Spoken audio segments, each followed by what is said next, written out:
Albuquerque, New Mexico. I was heading to a friend's house off campus that evening, just after sundown. She texted me directions, but something must have been off because the further I drove, the worse the streets started to look around me. The shops turned to boarded up windows, the graffiti got thicker, and every person on the sidewalk seemed to be watching my car instead of minding their own business. And that's when I realized that I'd wandered into the war zone off Central. I just needed a place to turn around. I spotted this old apartment complex with flickering floodlights and pulled in, easing through the lot while a few kids darted between cars chasing a deflated soccer ball. I was rolling pretty slow, trying not to hit anybody, when this guy came out of nowhere like he'd almost been waiting for me. He was a walking stereotype. Shaved head, locks, Ben Davis shirt, long dicky shorts, white tube socks pulled high, threw up a hand and shouted, "Yo, stop." I hit the brakes, heart pounding already. I had my phone in one hand ready to fake call. My other hand was resting near the gear shifter just in case I needed to bolt. But I couldn't just floor it, not with those kids running around in the parking lot. Jogging up to my window, grinning wide but not friendly.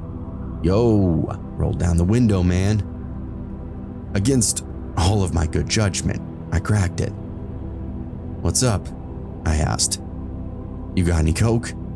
he asked me. I blinked.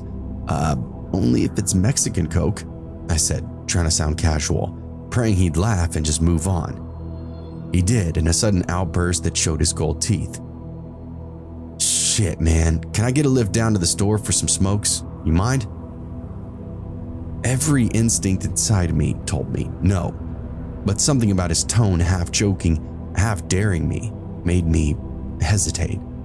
Maybe I didn't want to offend him, maybe I was scared. Either way, I said, "Yeah, sure, hop in."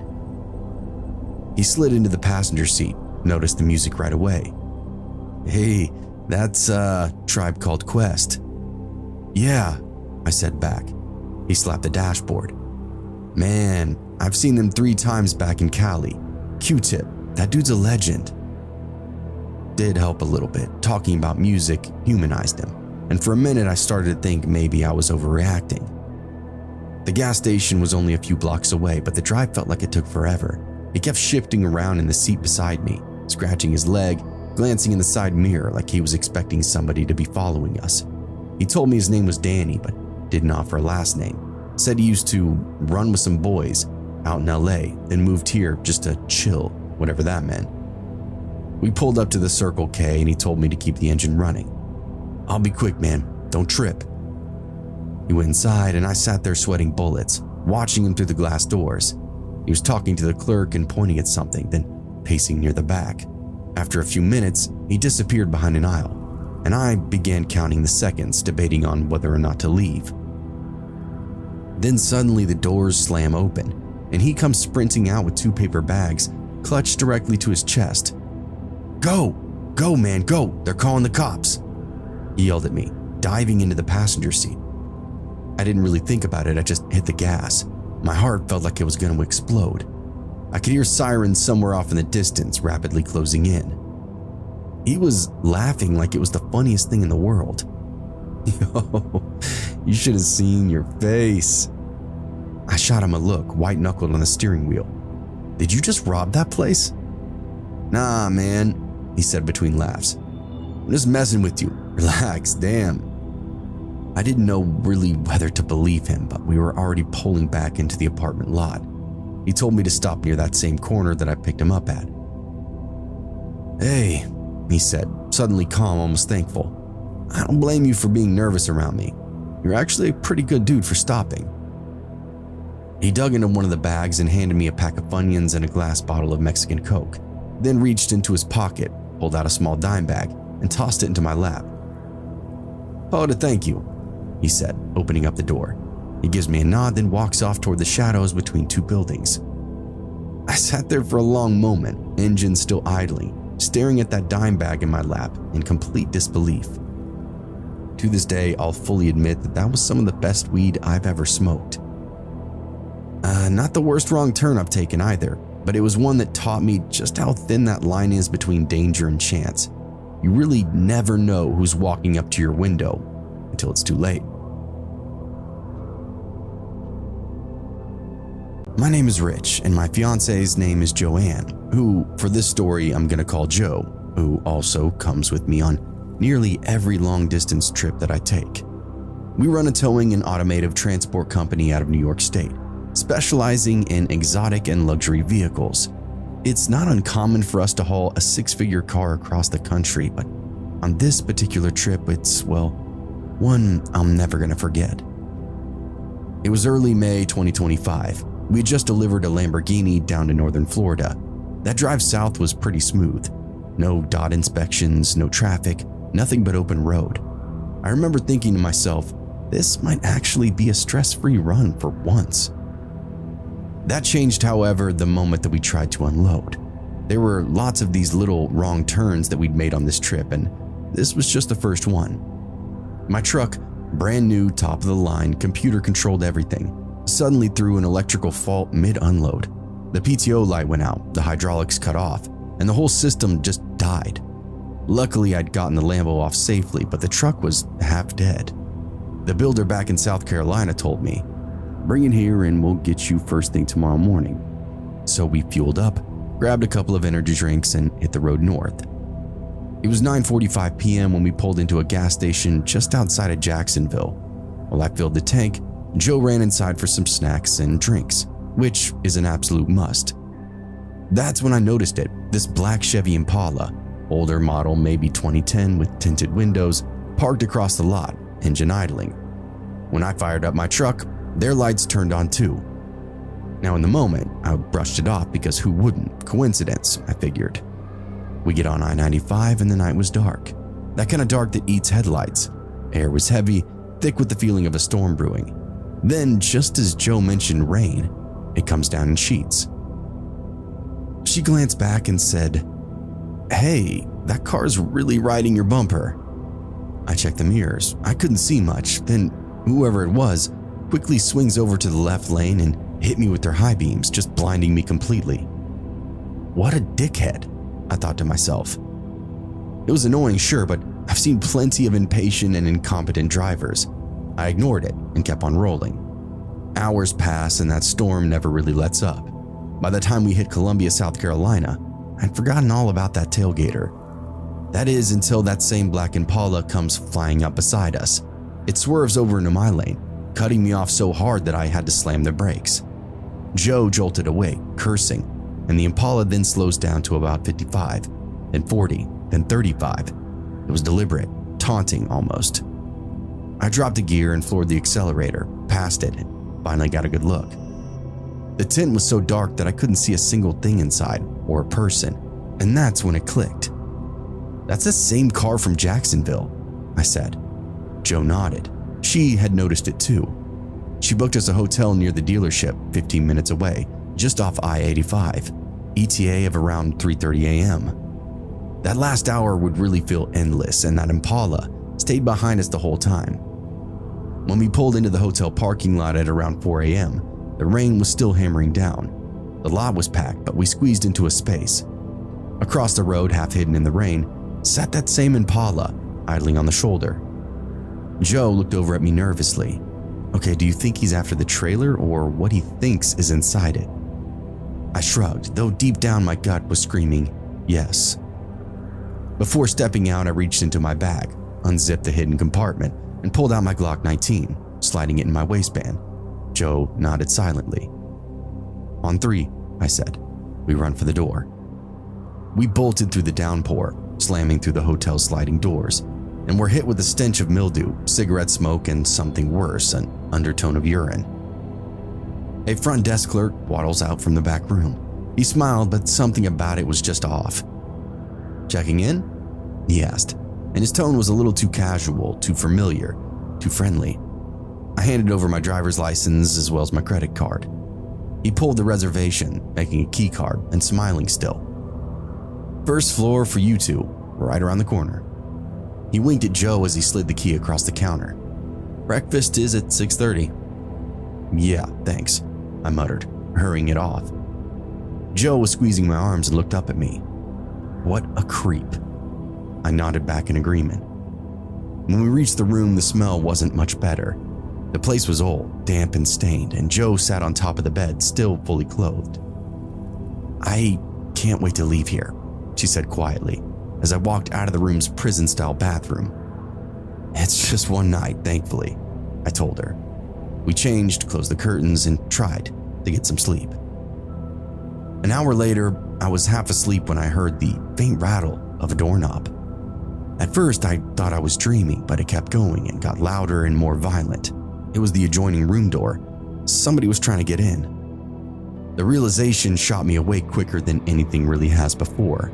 I reached over for my Glock and aimed it at the door. My main concern was Joe. I kept my focus, training my pistol at the door. Joe was still sleeping soundly beside me. For 30 minutes straight, that handle shook, and then it was just followed by silence. I exhaled slowly, and that's when something moved outside the window. I caught it in my peripheral vision. I froze. A tall, thin shadow stood on the other side of the curtain. Then, 3 slow, deliberate taps. I yanked the curtains open, and there he was, a man in black with a ski mask on, standing inches from the glass. I raised the gun at him. "Back off, or I'll shoot." He didn't move, just raised both hands, then pulled the mask up, just enough to reveal his mouth. He smiled at me.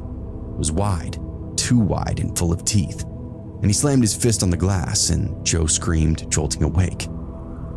"There's somebody out there," I shouted at her. She ran over, but when she looked out, no one, just the rain. Then she saw a smudged handprint on the outside of the window, and that was enough. We packed everything and stormed down to the front desk. "Yeah, we're checking out," I said, throwing the key across the counter. The clerk didn't even blink. "Aw, already? Why not stay a little longer?" His grin spread was unnaturally wide. "Maybe, love on each other a little bit." "Yeah, no," I said, and we continued to walk out. I unholstered my gun and we sprinted to the truck, Joe locking herself in. As I loaded up our last bag, I noticed the trailer's stepladder was down. Somebody had tried to pry the side door open and parked just beyond us.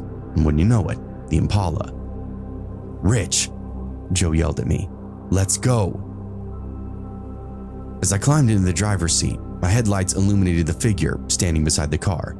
Same man, same mask. Staying in this hotel was our second wrong turn. "Drive," Joe said flatly. "Say less." I hit the gas, tearing out of that lot and back onto the highway. The clock on the dashboard read 6 a.m., and neither of us really spoke or said a word for miles. Finally, Joe whispered after a while, "The sunrise is beautiful." I glanced over, her hand in mine, and felt my shoulders drop. "Yeah," I said quietly, "it is."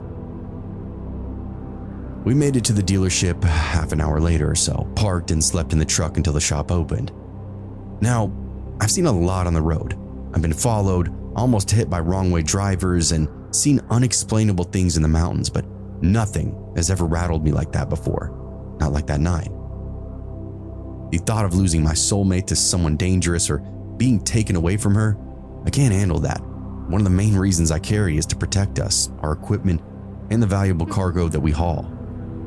When the sky turns dark and the stars and the moon are hidden by cloud and rains, if I glance out a window, I can still see that smile through the glass. I didn't want to be in New Jersey. That's the first thing that I'm going to tell you, because I wasn't supposed to be on this trip at all. I'm actually not sales.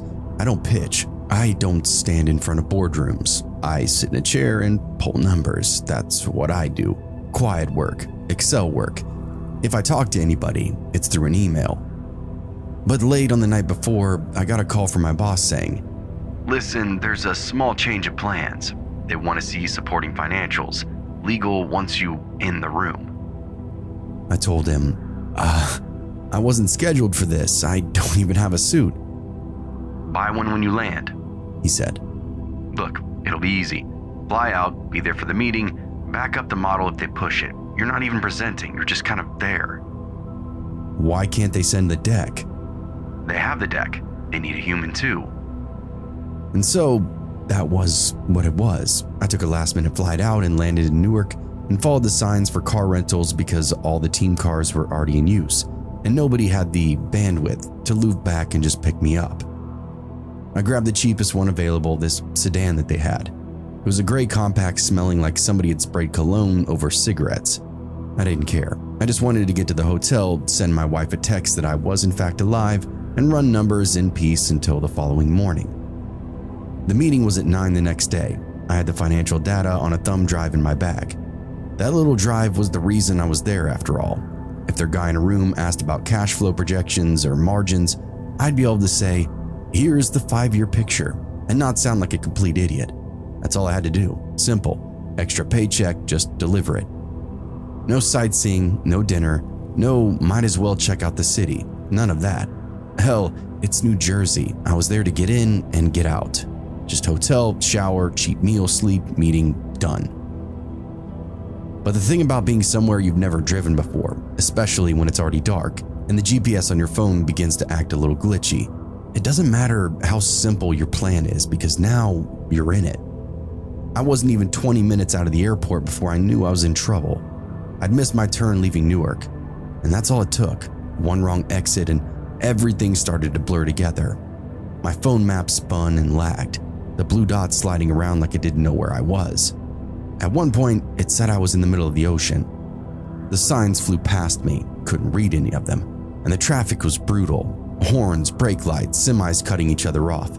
Every time I thought I'd corrected the course, another lane would end, another detour would come up, another split would appear without warning. This road system was impossible.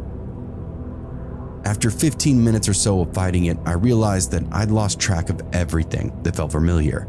The streetlights were spreading out, the traffic was drained, and the buildings grew older and closer together. The GPS finally recalculated, but the directional voice was silent, so I found myself funneled down this narrow ramp onto an unlit neighborhood. It's fine, cities are confusing. I'd turn around, make it right. But the first thing that I noticed was the people, dozens of them, all walking or standing around on corners. Even though it was really late at night, some looked half awake, wandering around. Others just watched the cars go by. My stomach was knotting up. The storefronts had bars in the windows.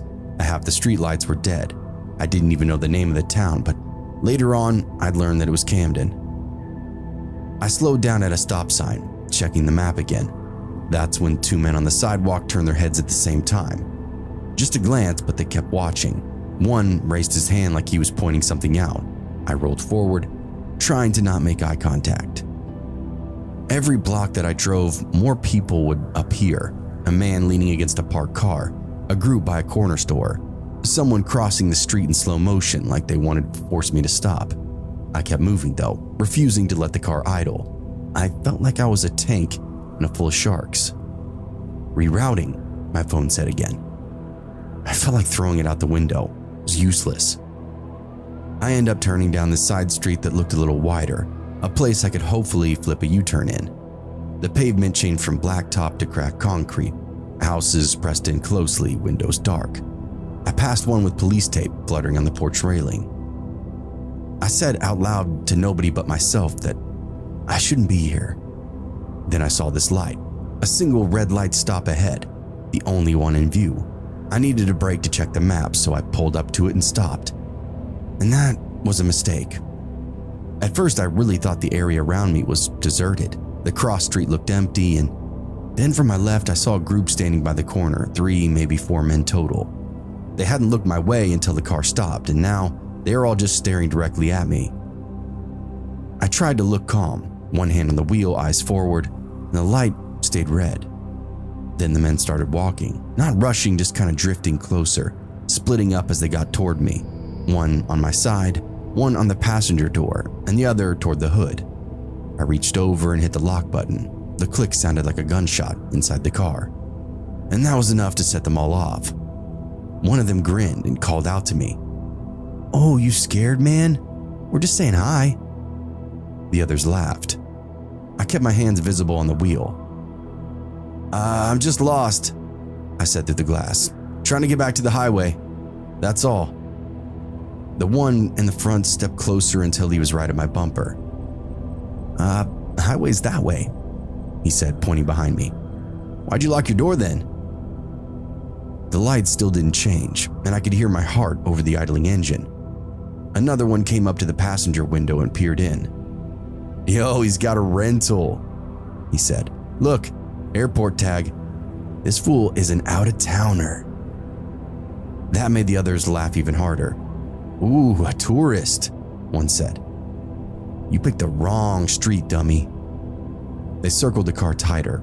My phone screen went black from the timeout, and for a brief moment, I couldn't even recall my unlocking pattern. Hey, one said, tapping the glass with a ringed finger. Roll it down, buddy. I shook my head. Roll it down. I cracked it maybe an inch, my voice trembling. I just need directions. He smiled at that, big white teeth, dark eyes flat as oil. Nah, you're already where you need to be. I noticed his hand, he was gripping something, a small length of pipe wrapped up in tape. Behind me, somebody slapped the trunk. Yo, pop the trunk, let's see what he's got in here. I jumped in my seat. The one near the door laughed at me. You shaking, man. You good? Ain't nobody gonna hurt you if you chill. I just want to leave, I said. So go. The light's red. They all cracked up at that. The light's red, one repeated, mocking me. Man, you better pray that thing changes before I get bored. People like you get killed out here. The light's red, damn homie. The one at the passenger side bent to see in the car, looking for my hands. You on the phone? No. You sure? Because I don't like surprises. He pounded the glass twice, hard enough to make it rattle. The one at the front spat on the hood. The sound of their voices were rising up now, layered, cruel, overlapping, like they couldn't really decide what they want to do. Pop it open, step out of the car. Where you headed, boss? Bet he got cash on him. The light still was red, and I stared at it until my eyes started to water. I didn't know what it was, but I was just frozen, in fear or whatever. Fear of having to run somebody over, fear of damaging the rental, fear of overreacting. One of them slammed against the windshield with his palm, and I flinched back. Another hit the side mirror, flipping it inward. Somebody behind kicked a bumper. Yo, you hearing me? The first one shouted. Look at me when I talk to you. I'm looking, I said. I hear you. Then quit being a bitch. Open the door. I shook my head at him. Fine, he said, bringing up the pipe. We'll open it for you then. Out of the corner of my eye, blue and red lights then washed across the buildings. A short burst of siren followed, just a chirp, and the men stopped in mid-motion. I felt like I'd been saved, like God reached himself down and set that patrol car right there for me. A cruiser sat halfway up the next block, angled toward us. Its spotlight snapped on, lighting up the whole intersection. The cop's voice then came through this loudspeaker. Gentlemen, hands visible. Let's not make this complicated. Move it along. One by one, the men backed up, pretending it was nothing. We were just talking, one said, palms up, and within seconds they were drifting back off into the dark. The officer's voice came once more. Driver, proceed forward slowly. My foot barely even found the gas. I rolled through the intersection, hands trembling so hard I could barely even steer my car. The light turned green behind me, finally, and it actually made me laugh because even the cop had told me to roll through the red light. My lack of survival skills were glaring for all to see. I didn't look back. I drove until the glow of the highway signs came up again, white and sterile up against the night sky. My hands were killing me from gripping that wheel so hard. I missed 2 chances to merge because I couldn't trust myself to look anywhere but straight ahead. When I finally reached the on-ramp, I pulled over on the shoulder and just sat there with the hazards blinking. The silence inside the car was so complete that I could hear my organs working. I checked my mirrors, empty. The blue and red flash from that cruiser was long gone now. I didn't even know if the other officer had followed them or just waited until I was moving. I didn't care. I just knew I'd been seconds away from something irreversible. The hotel was another 30 minutes down the interstate. I kept the GPS muted and followed the signs by instinct, white-knuckling it the whole way. When I finally parked, I just sat there for 10 minutes before I finally got the courage to get out. My reflection in the window didn't even look like me. Eyes wide, mouth dry, collar crooked.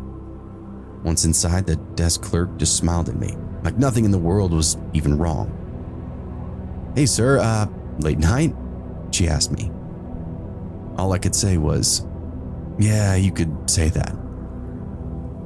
The meeting the following morning went fine.